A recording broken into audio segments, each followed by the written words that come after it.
ஆண்டவராகிய இயேசு கிறிஸ்துவின் நாமத்தினாலே உங்கள் யாவருக்கும் என்னுடைய அன்பின் வாழ்த்துக்கள். இந்த வேதம் கற்போம் என்ற இந்த நிகழ்ச்சிக்கு உங்களை அன்போடு நான் அழைக்கிறேன். இந்த யாத்ராகம புஸ்தகத்தின் 2வது வகுப்பிற்கு உங்களை அன்போடு நான் வரவேற்கிறேன். இந்த யாத்ராகமத்தினுடைய புஸ்தகத்தை நாம் கற்றுக்கொண்டு வருகிறோம். இதில் என்ன சந்தேகங்கள் வந்தாலும் அல்லது என்ன ஒரு கேள்விகள் இருந்தாலும் நீங்கள் தைரியமாக அல்லது தாராளமாக எங்களோடு கூட நீங்கள் தொடர்பு கொள்ளலாம். அது என்ன விமர்சனமாக இருந்தாலும் பரவாயில்லை, நீங்கள் எங்களோடு கூட தொடர்பு கொள்ளுங்கள். ஆண்டவர் உங்களை ஆசீர்வதிப்பாராக. நாம் ஜெபித்து இந்த நாள் கூட்டத்தை ஆரம்பிப்போம். ஜெபம். போகும் வழியை காட்டி நல்ல போதனை செய்வார், ஏகும் சுத்த மீது கண்கள் இருத்தி நடத்துவார்,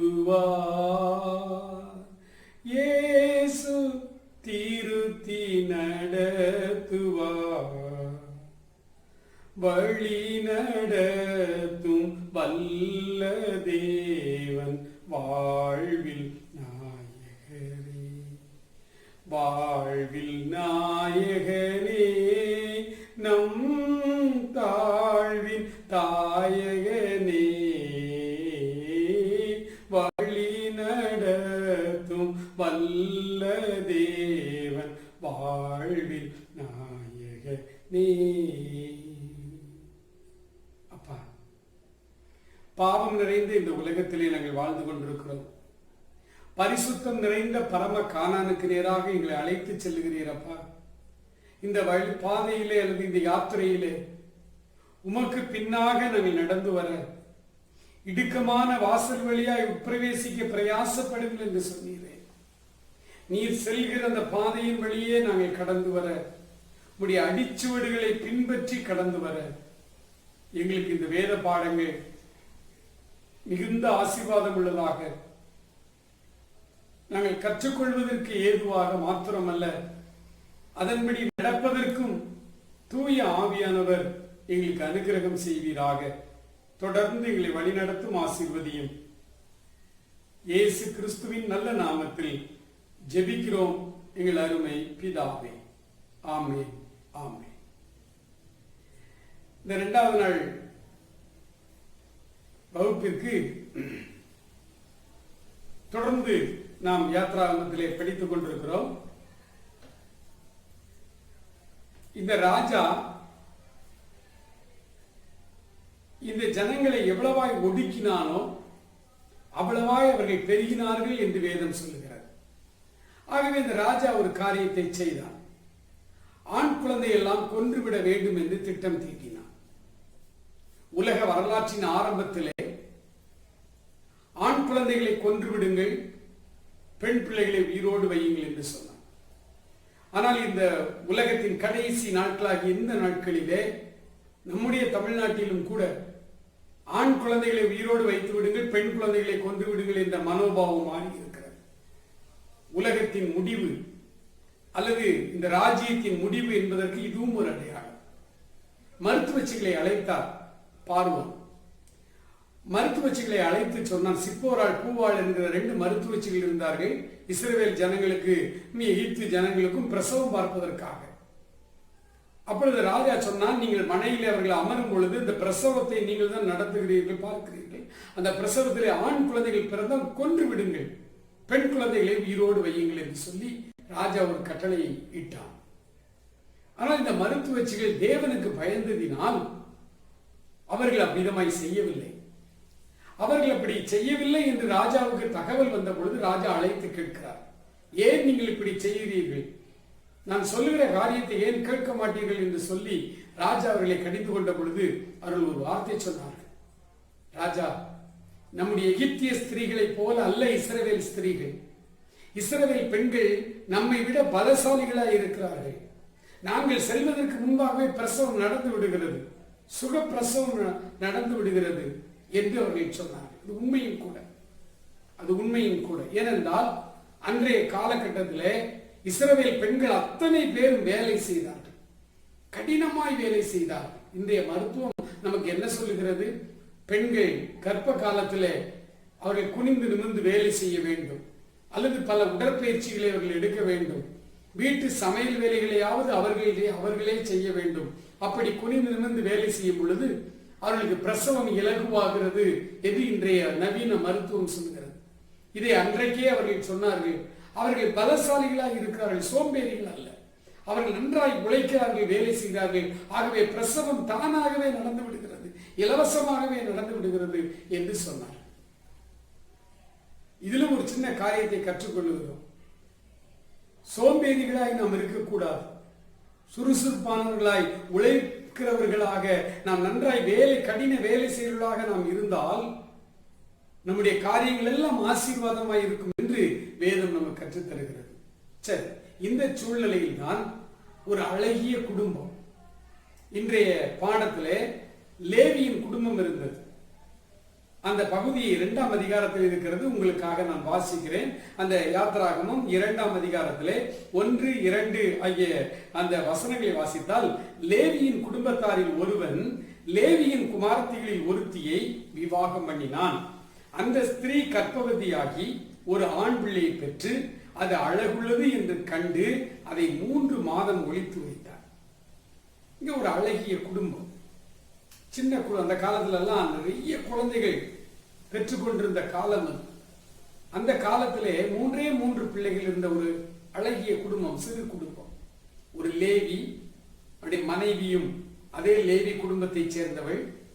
2 பேரும் திருமணமாகி முதலாவது ஒரு ஆண் பிள்ளை, ஒரு பெண் பிள்ளை ஏற்கனவே பிறந்தார்கள். இந்த ராஜா இந்த கட்டளை போடுவதற்கு முன்பாகவே பிறந்தவன் ஆரோ. அந்த பெண் பிள்ளையின் பெயர் மீதியாம். இப்பொழுது மறுபடியும் அவள் கர்ப்பவதியாகி ஒரு குமாரனுக்கு பெறுகிறாள். அது ஆண் குழந்தை, அழகுள்ள குழந்தை. அந்த குழந்தையை கொல்ல மனம் வரவில்லை அவர்களுக்கு. ராஜா ஒரு கட்டளை போட்டான். இந்த மருத்துவச்சிகள் இப்படி பண்றதுனால ஆண் குழந்தைகள், பிறந்த ஆண் குழந்தைகளை எல்லாம் நைல் நதியிலே தூக்கி வீசிவிட வேண்டும் என்று கட்டளை கொடுத்தான். நைல் நதி அவர்கள் கடவுளாய் வழிபட்ட ஒரு நதி. அதை கடவுளாகவே அவர்கள் வழிபட்டார்கள். ஆதி காலத்திலே இஸ்ரவேல் அல்லாதவர்கள், இஸ்ரவேலர்கள் மட்டும்தான் யெகோவா தெய்வத்தை, உண்மையான தெய்வத்தை வணங்கினார்கள். மற்றவர்கள் எல்லாரும் இயற்கையை கடவுளாய் வணங்கினார்கள், நதியை கடவுளாய் வணங்கினார்கள். நைல் நதி அவர்களுக்கு கடவுள் போல. ஏன்னா அதான் செழிப்பு அவர்களுக்கு, வாழ்க்கையை, உயிரே, ஜீவனே அந்த நைல் நதி தான். ஆகவே தங்கள் தெய்வத்திற்கு காணிக்கையாக இஸ்ரேல் குழந்தைகள், ஆண் குழந்தைகள் எல்லாம் போட்டு விடுங்கள் என்று கட்டளை கொடுத்தார். 3 மாதம் அந்த பிள்ளையை ஒளித்து வைத்து வளர்த்தார்கள். 3 மாதத்துக்கு வளர்க்க முடியவில்லை. அவரை கொண்டு போய் ஒரு நாணல் புல்லினாலே ஒரு பெட்டி மாதிரி, போட்டு மாதிரி செய்து கீழ் பூசி, உள்ளும் புறமும் தண்ணீர் புகாமல் கீழ் பூசி அந்த குழந்தையை அந்த நாணல் பெட்டியில வைத்து அதை ஆற்றிலே விட்டு விட்டார். வேதனை நிறைந்த சம்பவம் தான். ஆனால் அந்த குடும்பத்தாரிடத்துல இனம் புரியாத ஒரு விசுவாசம் இருந்தது. அவர்களுக்கு எந்த வெளிப்பாடும் இல்லை. அந்த குழந்தையினுடைய அப்பாவுக்கு தெரியாது, அம்மாவுக்கு தெரியாது, அண்ணனுக்கு தெரியாது, அக்காளுக்கு தெரியாது. இந்த குழந்தை தான் மிகப்பெரிய தீர்க்கதரிசியாய் வரப்போகிறார். இவர்தான் 6 லட்சத்திற்கும் அதிகமான இஸ்ரவேல் ஜனங்களை கானானுக்கு நடத்தி செல்கிற அந்த யாத்திரையிலே மிகப்பெரிய தலைவனாய் முன்னிற்க போகிறார். இவரை போல ஒரு மிகப்பெரிய தீர்க்கதரிசி இனி வரப்போவதில்லை என்று கடவுளால் உத்தரிக்கப்பட்ட ஒரு மாபெரும் தலைவனாக இந்த குழந்தை தான் வரப்போகிறது என்று யாருக்கும் தெரியாது, சொல்லப்படவும் இல்லை. ஆனால் அவர்கள் விசுவாசத்தோடு வாழ்ந்தார். அழகிய கிறிஸ்தவ குடும்பம் என்பது என்ன? விசுவாசம் நிறைந்த குடும்பமாய் நாம் இருக்க வேண்டும். இன்றைய பாடம் அதுதான். விசுவாசம் என்றால் காணக்கூடாதவைகளுடைய நிச்சயம். எந்த தரிசனமும் அதற்கு கிடையாது, எந்த வெளிப்பாடும் அதற்கு கிடையாது, எந்த காட்சி பொருளும் அதற்கு கிடையாது. ஒண்ணுமே தெரியாது. அப்பாவுக்கு, அம்மாவுக்கு, அண்ணனுக்கு, அக்காளுக்கு ஒருத்தருக்கும் ஒன்றும் தெரியாது. ஆனால் அந்த குழந்தையின் மேலே அந்த முழு குடும்பமும் ஒரு அருமையான கரிசனை வைத்திருந்தார். அந்த குழந்தையை வளர்த்தால் வேதாகம வல்லுநர்கள் அல்லது பரிசுத்தவான்களில் ஒருவர் இவ்விதமாய் ஒரு காமெண்ட்ரி எழுதியிருக்க, விளக்க உரை எழுதியிருக்கிறார். 3 மாதம் அளவும் அந்த குழந்தையை அழாமல் பார்த்து கொள்ள வேண்டும்.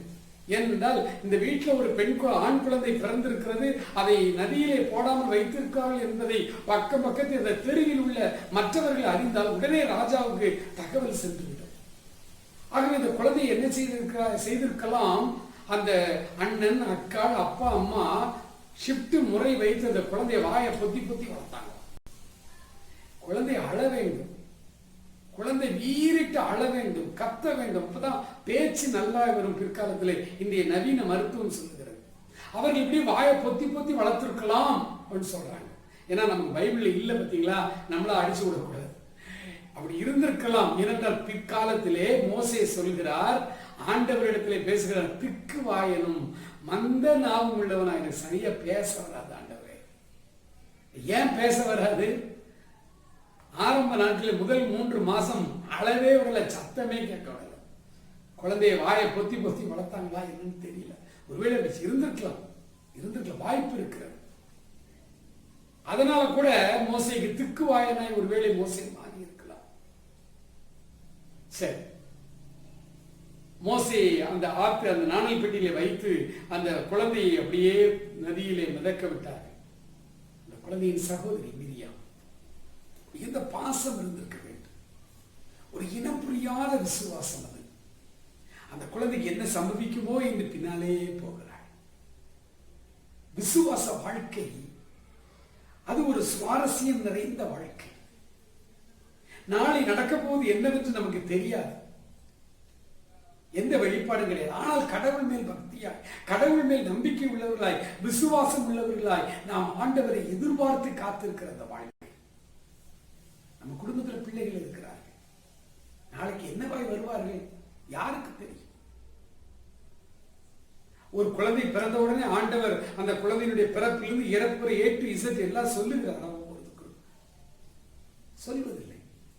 சில சமயங்களிலே சில சிறப்பான காரியத்திற்காக கடவுள் ஒரு மனிதனை இந்த உலகத்திலே பிறக்க வைக்கும் பொழுது அவர் சில காரியங்களை சொல்லிக் கொடுக்கும். இப்படி இருக்கணும், இப்படி இருக்கணும். எல்லாருக்கும் எல்லாத்தையும் சொல்லு. பூர்வ காலங்களில் பங்கு பங்காகவும் வகை வகையாகவும் பிதாக்களுக்கு திருவிழம் பெற்றின தேவன் இந்த கடைசி காலங்களில் குமாரன் மூலமாய் நமக்கும் திருவிழம் பெற்றினார் என்று எபிரேய நிருபாக்கியர் எழுதுகிறார் பாருங்கள். அப்படித்தான் இந்த குடும்பம் விசுவாசத்தோடு இருந்தார்கள். அந்த குழந்தைக்கு என்ன சம்பவிக்குமோ என்று பார்க்க அந்த மிரியாம் கூடவே போய் கொண்டிருந்தாள். பார்வோனுடைய குமாரத்தை குளிக்க வந்தாள், தன் தாதி பெண்களோடு தோழிகளோடு வந்தாள். நாணல் பெட்டி வந்தவுடனே போய் எடுத்து வா என்றாள். அவள் போய் எடுத்து வந்தால் இந்த குழந்தையை பார்த்து அது அழகான குழந்தை, எபிரேய குழந்தை என்று கண்டு கொண்டாள். அந்த குழந்தைக்கு அவள் தான் பெயர் வைத்தாள் மோசே. மோசே என்றால் ஜலத்திலிருந்து எடுக்கப்பட்டவன் என்று பொருள். ஜலத்திலிருந்து எடுக்கப்பட்டவன் என்கிற அர்த்தமுடைய மோசே என்று பெயரை வைத்த பெயரை கடைசி வரை மாற்றவில்லை. ஒரு எகிப்திய பெண் தானே வைத்தாள், பார்வோனுடைய குமாரத்தை தானே அந்த பெயரை வைத்தாள், அந்நிய தெய்வத்தை வழிபடுகிறவர்கள் தானே அந்த பெயரை வைத்தார்கள். ஆகவே அந்த பெயரை நாம் மாற்ற வேண்டும். இல்லை இல்லை இல்லை இல்லை. ஆண்டவர் சிலருடைய பெயர்களை அதனுடைய அர்த்தத்திற்கு ஏற்ற விதத்திலே சில மாற்றங்களை செய்தார் ஆரம்ப காலத்தில். எல்லாருக்கும் அல்ல. ஆனால் இன்றைக்கு நாம் என்ன செய்கிறோம்? பெயரை மாற்ற வேண்டும் என்று அடம் பிடிக்கிறோம். அது தேவையில்லாத ஒன்று. அவன் ஆறுமுகமாகவே இருந்துவிட்டு போகட்டும். அதுல என்ன வந்தது? ஒரு பிரச்சனை இல்லை. ஆபிரகாம் என்ற பெயரை ஆபிரகாம் என்று மாற்றினார், அதுக்கு ஒரு அர்த்தம் இருந்தது. சாரா என்ற பெயரை சாராள் என்று மாற்றினார், அதற்கு ஒரு அர்த்தம். கடவுளே செய்தார், சிலருக்கு மாத்திரம், எல்லாருக்கும் அல்ல. மோசேக்கு மாற்றவே இல்லை. அந்த அந்நியர்கள் வைத்த பெயர் தான் கடைசி வரை அவருக்கு. ஏனென்றால் ஜலத்திலிருந்து எடுக்கப்பட்டவன் போதும், அதில் ஒன்றும் பாதகம் இல்லை. பெயரை மாற்றியே ஆக வேண்டும் என்ற கட்டாயம் ஒன்றும் இல்லை கிறிஸ்தவத்திலே. எனக்கு அன்பானவர்களே, மோசே என்று பெயர் வைத்து இந்த குழந்தையை வளர்க்க வேண்டும். இந்த குழந்தைக்கு பால் கொடுக்க ஒரு பெண்மணி கிடைக்க மாட்டாளா என்று அந்த பார்வோனுடைய குமாரத்தை நிற்கும் பொழுதுதான் இந்த சகோதரி விசுவாசத்தோடு வந்தவள் நேரடியாக போய் சொன்னாள், ஒரு எபிரேய தாய் எனக்கு தெரியும், அழைத்து வரவா என்று கேட்டாள். உடனே அழைத்து வா என்று சொன்னாள். சொந்த தாயவே அழைத்து வந்தார்கள். பார்வோனுடைய குமாரத்தை இந்த குழந்தையை அவள் கையில் கொடுத்து, இந்த குழந்தையை எனக்காக வளர்த்துடு, நான் உனக்கு சம்பளம் தருவேன், நான் உனக்கு சம்பளம் தருவேன் என்று. எவ்வளவு ஒரு துக்கம்! பெத்த குழந்தைக்கு பால் கொடுப்பதற்கு சம்பளமா? தாயினுடைய நிலைமை யோசித்து பாருங்கள். அக்செப்ட் பண்ணி கொண்டது. அந்த குழந்தையை வளர்த்தாள். அன்றைய காலக்கணக்கில் 5 வருடங்கள் மாத்திரம்தான் அந்த குழந்தை இருக்க முடியும். 5 வருடங்கள் தாய்ப்பால் குடிக்கும் அந்த குழந்தை. அதன் பிறகு அதை கொண்டு அரண்மனையிலே விட்டுவிட வேண்டும். 5 வருடம் அந்த குழந்தை நம்ம கையில 5 வருஷம் தான் இருக்க போகுது. நம்ம குழந்தை அப்புறம் எங்க போக போதும்? மாற்று கலாச்சாரம், மாற்று பண்பாடு, மாற்று மதம், மாற்று சமயம், மந்திர தந்திர கலைகள், எகிப்தியருடைய பாரம்பரியத்தில் குழந்தை வளரப்போகிறது. ஒரு ஐக்கியம் கிடையாது. முற்றிலும் வேறுபட்ட உலகம். பிள்ளையை தைரியமாய் அனுப்பினாள். 5 வயதிலே உள்ளே போனான். 40 வயதிலே மோசே அரண்மனை விட்டு வெளியே வருகிறான். வெளியே வந்த பொழுதும் எகிப்தியனாய் அவன் வெளியே வரவில்லை, எபிரேயனாகத்தான் இருந்தான். எனக்கு அன்பானவர்களே, குழந்தைகளை வளர்ப்பதில் இத்தனை சாக்கு போக்கு. ஐயோ, என் பிள்ளை நல்ல பிள்ளையா தான் இருந்தான் பிரதர், சின்ன வயதுல நல்ல பிள்ளையா தான் இருந்தான். வளர வளர அந்த பள்ளிக்கூடம் சரியில்லை, கெட்டு போனான். அந்த கல்லூரி சரியில்லை, கூட சேர்ந்த மாணவர்களாக பிரேயர்ஸ் இல்லை, ஐக்கியமே இல்லை என் பிள்ளைக்கு. எத்தனை சாக்கு போக்கு, நொண்டி சாக்கு இல்லையா? இந்த மோசைக்கு என்ன ஐக்கியம் இருந்தது? முற்றிலும் வேறுபட்ட கலாச்சாரம். ஆனால் வெளியே வரும் பொழுது யெகோவா தெய்வம் தான் என்னுடைய தெய்வம், எபிரேயர்களுடைய தெய்வம் தான் என்னுடைய தெய்வம், நான் எபிரேய மக்களோட துன்பத்தை அனுபவிப்பேனே தவிர நான் எகிப்தினுடைய அந்த லாபம் எனக்கு வேண்டாம் என்று எபிரேயர்களுக்காக நின்றான். துன்பம் வந்தது, நின்றான். எனக்கு அன்பானவர்களே, எவ்வளவு உலகத்தை அட்ஜஸ்ட் பண்ணி வாழ்றோம் பாருங்க. ஆண்டவருக்காக வைராக்கியமாய் நிற்க முடிகிறதா நமக்கு? கொஞ்சம் உலகத்தையும் அட்ஜஸ்ட் பண்ணிக்கிறோம், அக்க பக்கத்தில் உள்ளவர்களையும் அட்ஜஸ்ட் பண்ணிக்கிறோம், ஆண்டவரையும் அட்ஜஸ்ட் பண்ணிக்கிறதான்னு பார்க்கிறோம். ஆகவேதான் ஆண்டவர் சொல்றார், பாகால் தெய்வமானால் நீங்கள் அவரை வழிபடுங்கள், கர்த்தர் தெய்வமானால் நீங்கள் அவரை பின்பற்றுங்கள். 2 நினைவுகளினால் எதுவரைக்கும் குந்தி குந்தி நடப்பீர்கள்? விசுவாசம் உள்ள வாழ்க்கை. பவுல் எழுதுறாரு தீமோத்தேயுக்கு, தீமோத்தேயு, உனக்குள்ள ஒரு மாயமற்ற விசுவாசம் இருக்கிறது. அந்த விசுவாசம் முந்தி உன் பாட்டியாகிய லோவிசாளுக்குள் இருந்தது. அந்த விசுவாசம் உன் தாயாகிய ஐனேக்காளுக்குள் இருந்தது. அந்த விசுவாசம் உனக்குள்ளும் நிலைத்திருக்கிறது என்று அறிந்திருக்கிறார். பாட்டி, அப்புறம் அம்மா, அப்புறம் இந்த இளம் ஊழியக்காரர். விசுவாசம் பரம்பரை பரம்பரையாய் கடத்தப்பட்டு வருவது. 5 வருஷம் தான், 5 வருடம் தான் அன்னையினுடைய மடியிலே அவன் தாய்ப்பால் குடிக்கிறது பருவம். 5 வருடத்திலே அந்த தாய்க்கு இருந்த 5 வருட அனுபவம் டைம் தான். பையனுடைய ரத்தத்தோடு ரத்தமாய் ஊட்டி வளர்த்தாள். யெகோவா தெய்வம் தான் பா நம்ம தெய்வம். நீ எபிரேயன், நீ எபிரேயன். பால் மாத்திரம் கொடுக்கல, அவனுடைய ரத்தத்தோடு ரத்தமாய் தெய்வத்தையும் கொடுத்து வளர்த்தாள். இந்த குழந்தை எத்தனை வருடம் ஆனாலும், எத்தனை மாற்று கலாச்சாரத்தில் இருந்தால், இந்த குழந்தை கிறிஸ்தவ குழந்தையாகவே நான் வளர்ந்தான். எனக்கு அன்பான சகோதர சகோதரி, யாத்திராகம் தருகிற 2வது பாடம் விசுவாசம் நிறைந்த வாழ்க்கை. எதையும் தேடி ஓடாதிருங்கள். ஆண்டவர் மேல் மெய் மனஸ்தாபத்தோடு, மெய் மனதோடு ஆண்டவர் மேலே விசுவாசம் வைத்து உங்கள் குடும்ப காரியங்களை நடத்துங்கள். எல்லாரையும் கனப்படுத்துங்கள். இந்த சிறியரில் ஒருவனையும் அற்பமாய் நினைக்காதிருங்கள். ஒருவேளை மிரியாம் தம்பி தானே, நான் பார்க்க பிறந்தவன் தானே அப்படின்னு சொல்லி பேசினாங்களா என்னன்னு தெரியாது. ஆண்டவரால் தண்டிக்கப்பட்டாள் மிரியாம். ஒருவனையும் அற்பமாய் எண்ணாதிருங்கள். குடும்ப வாழ்க்கையில் விசுவாசத்தோடு நீங்கள் வளர்ந்து வாருங்கள். உங்கள் பிள்ளைகளுக்கும் விசுவாசத்தை ஊட்டி கொண்டு வாருங்கள். மோசேயுடைய குடும்பம் ஒரு அழகிய குடும்பம், விசுவாசம் நிறைந்த குடும்பம், விசுவாசம் நிறைந்த குடும்பம். எந்த வெளிப்பாடும் இல்லாத நிலைமையிலே கடவுளுக்காக வாழ்ந்து வந்தார்கள். லேவியின் குடும்பம். எனக்கு அன்பான சகோதர சகோதரி, 2வது நாள் பாடத்தை நம்முடைய குடும்பம் முழுவதும் ஆண்டவர் அந்த அந்த ஆசீர்வாதத்தை தரும்படிக்கு ஜெபிப்போமா? உங்களுக்காக நான் ஜெபிக்கிறேன். என்னோடு கூட சேர்ந்து நீங்கள் ஜெபியுங்கள். விசுவாச வீரர்களாய் மாற வேண்டும். ஏனென்றால் இது கடைசி காலம். மனுஷகுமாரன் பூமியிலே வரும்பொழுது, 2ஆம் முறையாய் வரும்பொழுது விசுவாசத்தை காண்பாரோ என்று வேதம் சொல்லுகிறது. கண்களை மூடுங்கள், ஜெபிப்போம். அன்பு நிறைந்த எங்கள் பரலோக பிதாவே, இந்த லேவியின் குடும்பத்தை போல எங்கள் குடும்பத்தை நாங்கள் அர்ப்பணிக்கிறோம் அப்பா. Yes lord. விசுவாசம் நிறைந்தவர்களாய் நாங்கள் உண்மை பின்பற்றி கடந்து வர உதவி செய்கிறோம். மோசே சிறுவனாய் இருந்த பொழுது தாய் விசுவாசத்தை ஊட்டி வளர்த்தாள்.